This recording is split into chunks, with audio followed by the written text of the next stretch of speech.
So this is part C of the KhoodeelaarTV campaign, KhoodeelaarTV Television Channel, Diagnosing, world exclusive diagnosis of Fleet Street, which means that world exclusive diagnosis and interpretation of the contents and the narratives represented and contained in the collection of newspapers called Fleet Street, that is the London-based newspapers, wrongly called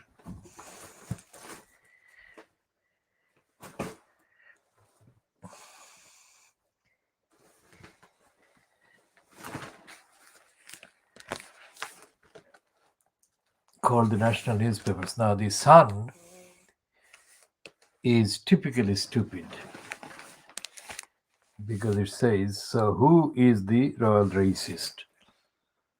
How stupid can that be? Every single one is a racist. I mean, that is the whole point. It's not who is. All of them are racists. And the hounded Meghan and Harry out of the royal family.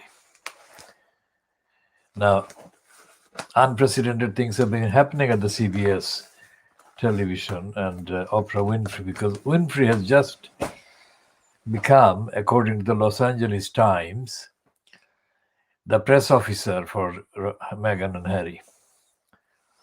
She has clarified that neither Brenda nor Philip was implicated as the racist or racists who wanted to know what color, skin color, the child, Archie, would be. They wanted to know before he was born, but they wanted to know what skin color he would be when born.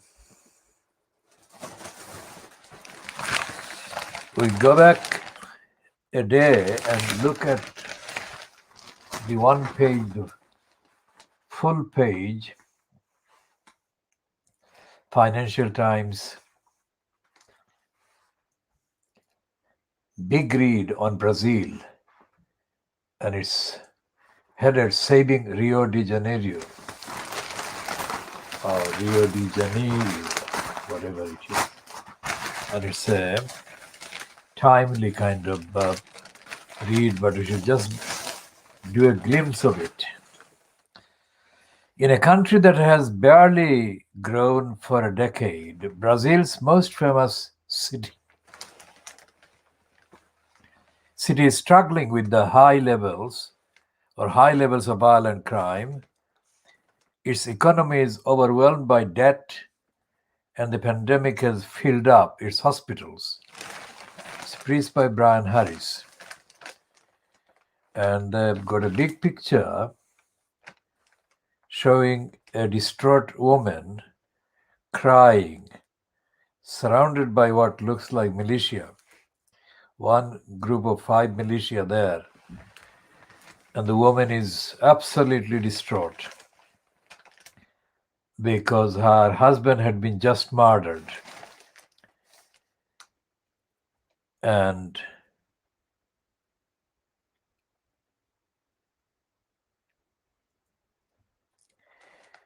it's a very emotional kind of account. It's a kind of human interest story. It's full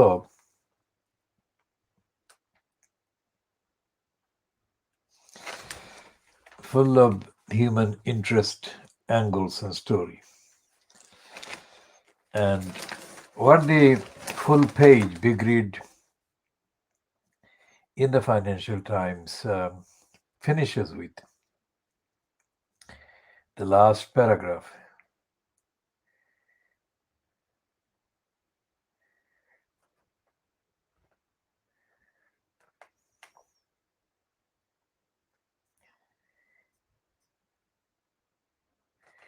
It says, the social worker in Rio's North Zone, called Lou Beck, has a blunt assessment highlighting the ocean of unemployed people in the favelas. However you pronounce it in Brazil, I don't know what it's spelled, favelas. The state is negligent in this scenario and is therefore responsible. Is meaning responsible in the sense of liable, guilty. The state has completely failed.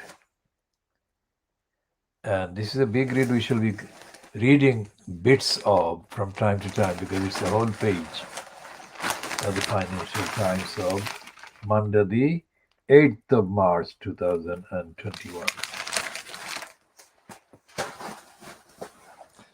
And going to that quotation, or part quotation I paraphrased for ease of hearing and understanding, because we have to read the whole piece in order to understand.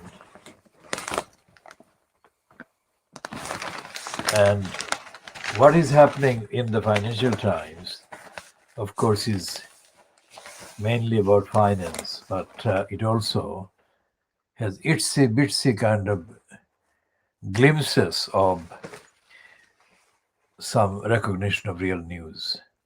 For example, the Afghans, that is Kabul, is opposing American imposed power sharing administration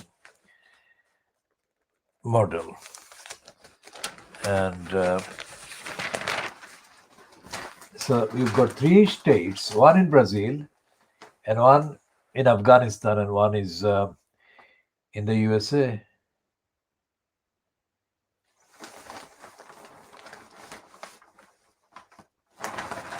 And what we are leading up to is the failure of the other concept of states, that is the ISIL. Because in the BBC, or on the BBC Online, there is a interview with Shamima Begum's so-called husband, the Dutch husband. I didn't read this until now. And it appears, based on that account and that interview only, that contrary to the hard hitting and cruel minded kind of die-hard jihadist image that has been built over the last 6 calendar years of Shamima Begum. This is a child, and we say that again in the present tense because before she became 21 or 20, or while she was still under 19, I would say. And the fact is that this so-called husband of hers, the Dutch one, according to his kind of statements, described by the reporter, the online reporter, as contradictory or containing contradictory utterances, this one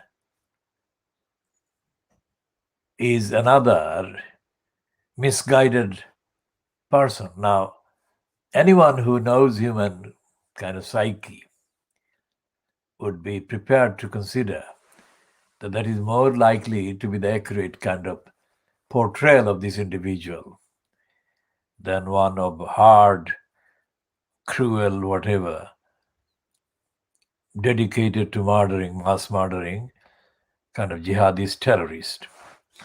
He says that he never used the weapons and never committed any murder or anything.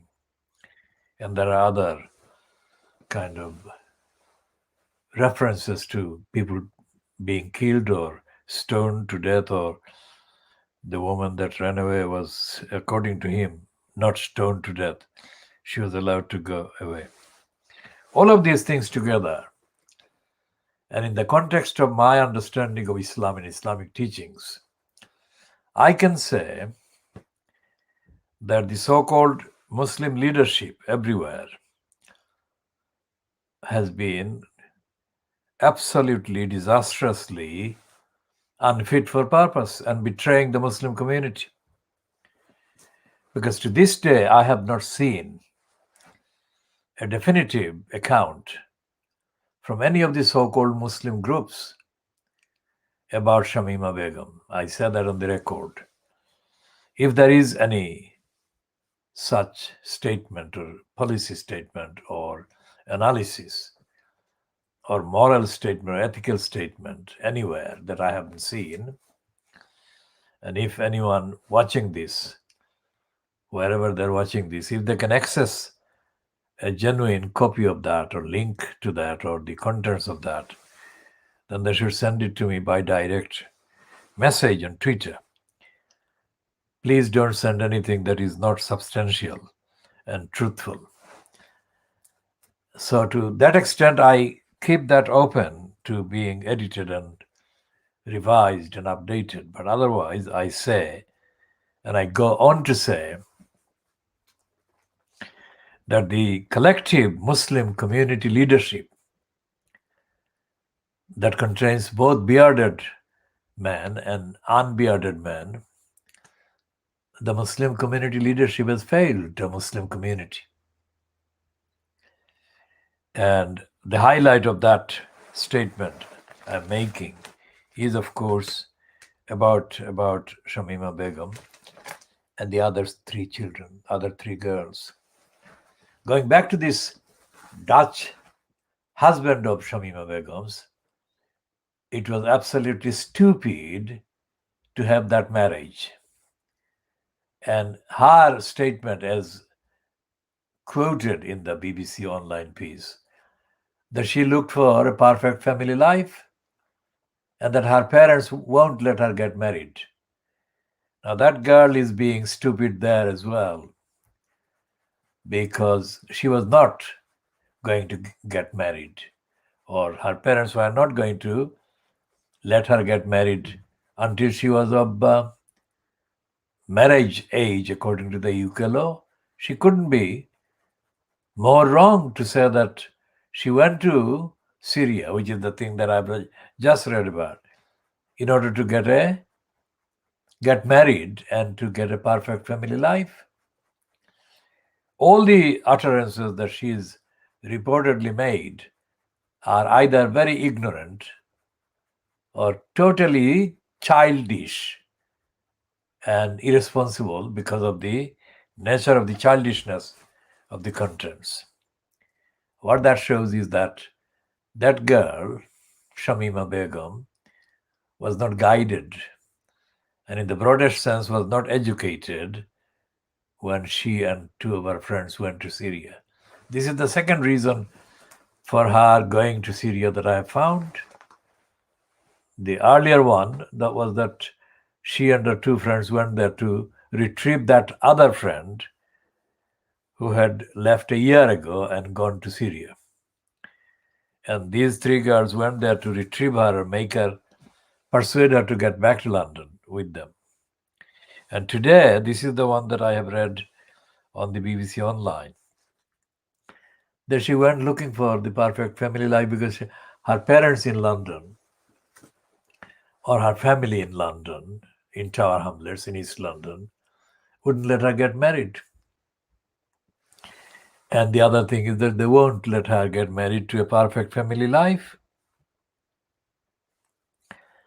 So this also opens the additional question in the questioning of Tower Hamlets Council that we have begun, that what inquiries did the Tower Hamlets Council carry out in order to understand the attitude and mentality and the yearning to get married at age 15 that this girl has now reportedly been kind of doing. And what has happened is that these children, the more you look at it, the more you look at their antics and their childish kind of utterances, the more childish they come across. So how is it that children expressing childish or kind of unconfirmed kind of reasons for their going to Syria or entering Syria's territory suddenly become transformed into jihadis and hardcore terrorists.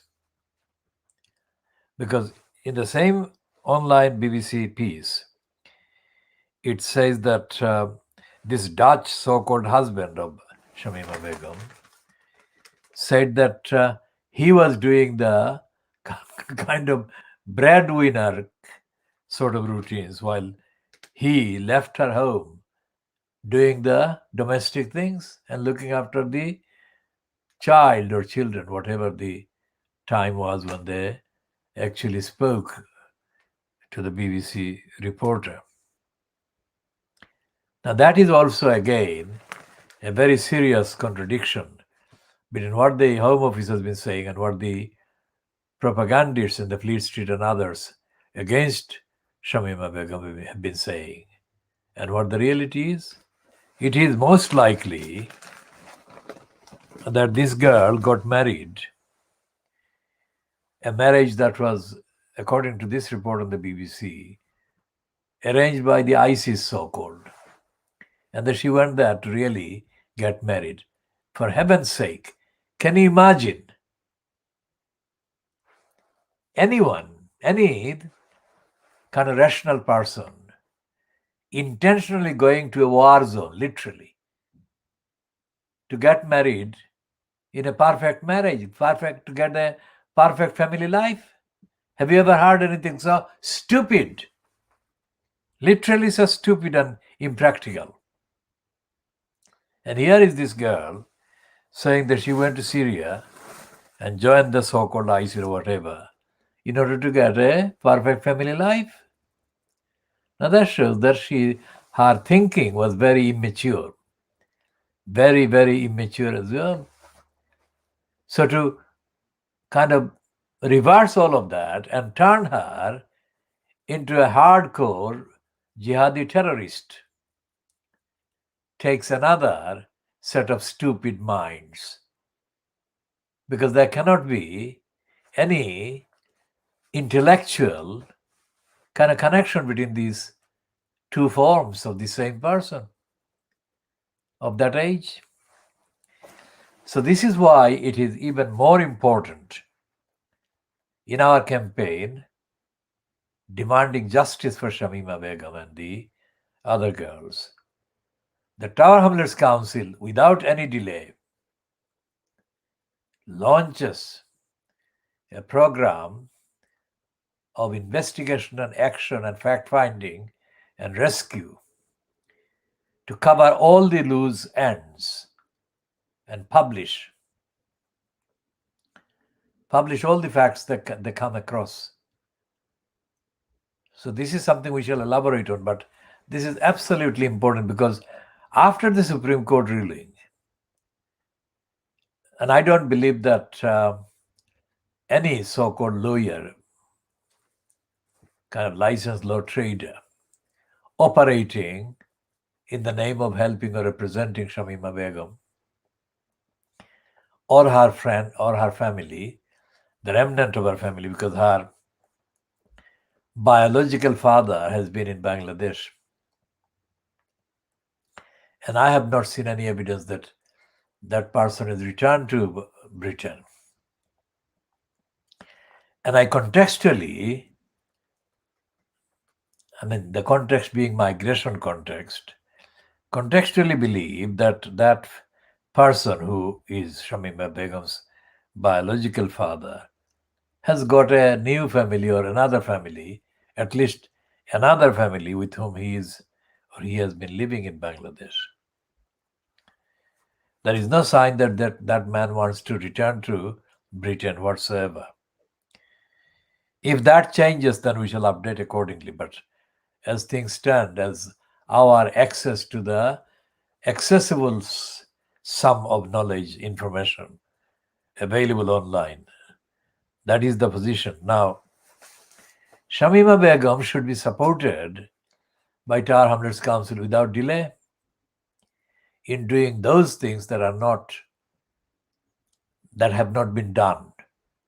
No, nobody has even mentioned the need for those things to be done. I'm mentioning for the first time the need for those things to be done, which is for Tower Hamlets Council to provide all support